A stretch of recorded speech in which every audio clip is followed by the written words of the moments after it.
Yo, what's up mga kasupot? Andito tayo ngayon sa Babuyan ulit. So, kararating lang natin.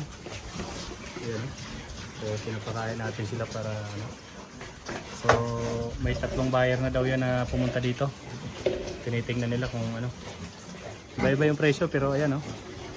Wow, talagang gano'n kalapad yung likod.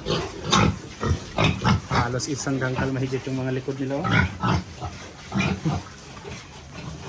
Ang gandang tingnan. Oh. Talagang pagkain hindi na nahuhulog sa likod eh.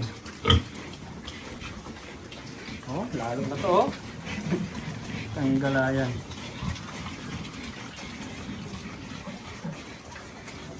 Ayan. So hintayin natin yung pumunta dito kanina madaling araw daw. So kukunin daw ng 250 ang kilo. Wow. So ito naman yung kabilang kwarto.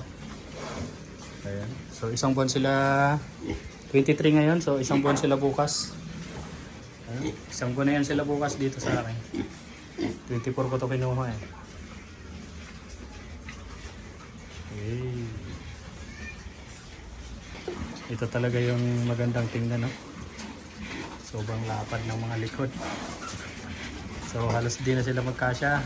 0.5 natin. Ayan o.